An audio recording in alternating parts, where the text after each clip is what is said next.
Hello दोस्तों, कल चैती नवरात्रि की ढेर सारी शुभकामनाएं आप सभी लोगों को। तो कल कलश स्थापना है चैती नवरात्रा का। तो चलिए आज मैं बताती हूँ कि कलश स्थापना में क्या क्या होना चाहिए और कैसे किया जाता है, क्या विधान। तो सबसे पहले चलिए मैं बताती हूँ कि क्या क्या होना चाहिए उसमें। कलश स्थापना में क्या क्या चीज की जरूरत होती है, तो चलिए मैं दिखाती हूँ आपको।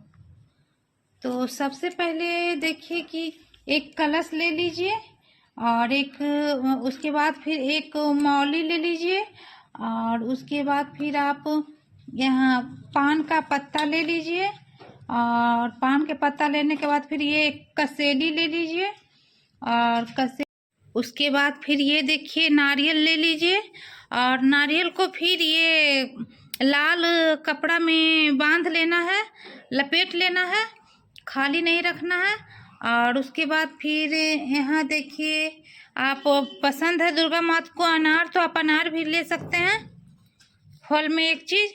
और इधर देखिए आप पान का पत्ता ले लीजिए कलश में रखने के लिए। और उसके बाद फिर आप सिंदूर ले लीजिए, रोड़ी ले लीजिए और चावल ले लीजिए और उसके बाद फिर जल ले लीजिए और बोने के लिए जौ ले लीजिए। और यहाँ ये इतना सारा चीज़ पहले ले अपना रख लीजिए। उसके बाद फिर मैं बताती हूँ उसकी विधि सारे को कैसे कलश स्थापना करेंगे। तो चलिए मैं बताती हूँ। तो यहाँ देखिए, सबसे पहले एक कलश ले लेंगे और कलश में उसके बाद फिर एक कलश में उसके बाद फिर मौली बांध देंगे। यहाँ ये देखिए मौली है, तो आप मौली को इस टाइप से बांध लेना है।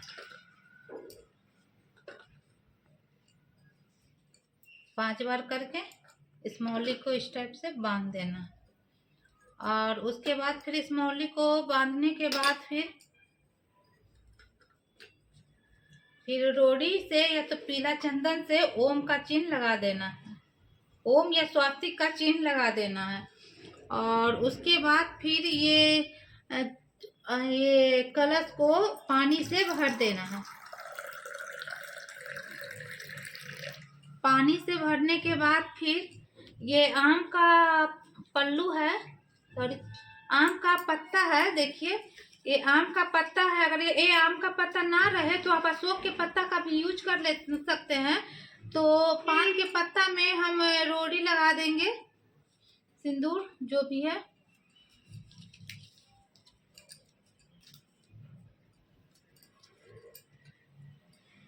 और इसको लगाने के बाद फिर हम सारे को इस टाइप से पानी में कलश बना देंगे, इस टाइप से डाल देंगे।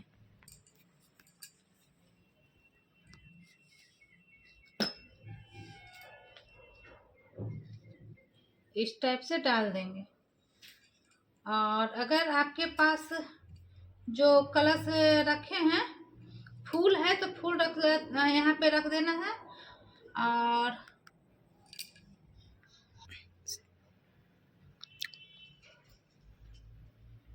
फिर इसमें एक हल्दी की गांठ डाल देना है।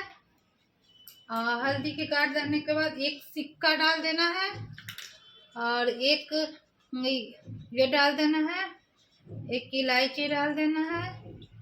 और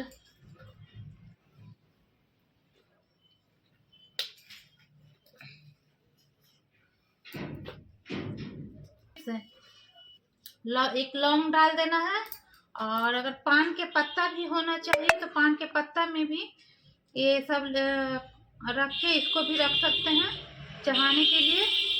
और उसके बाद फिर आप कटोरी में जो सारा चीज ये रखे हैं तो उसको इस तरह रख देना है। और इसमें भी कुछ कुछ डाल देना है, जो जो चीज आप मौजूद है सब डाल देना है। और उसके बाद फिर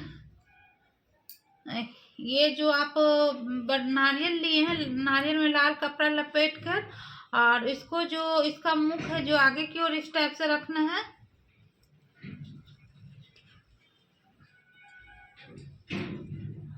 और उसके बाद फिर आप को ये जौ लेना है और जौ इस टाइप से सब रख लेना है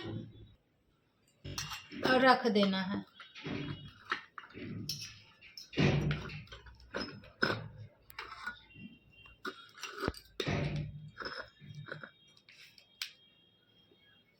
ये तो एक विधि हो गया कंप्लीट, और मैं अभी तो देखिए एक मैं दूसरी विधि बताती हूँ जिसमें अष्टदल विधि कहा जाता है।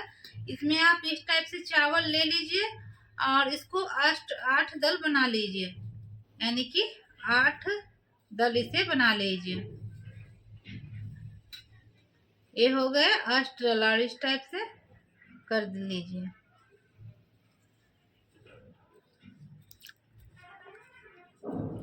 तो यहाँ देखिए ये अष्टदल बन गए हैं, और अष्टदल बनने के बाद फिर वही विधि करना है कि जो पहले हम कलश तैयार कर चुके हैं उसी कलश को उसको अष्टदल पे इस टाइप से रख देना है। और अष्टदल रखने के बाद फिर इस पे फूल भी रख देना है, और इसमें पान का पत्ता एकदम जरूर होने चाहिए। 5 पान का पत्ता जरूर होना चाहिए। और यही 2 विधि थे कलश स्थापना के। तो आप पहली विधि भी बहुत बेस्ट है और ये दूसरी विधि भी बहुत बेस्ट है। तो यही दोनों विधि है कलश स्थापना के। तो चैत्र नवरात्रि के दिन इसी मतलब कि जहाँ उनका बायां हाथ हो वहीं पे स्थापना करनी चाहिए।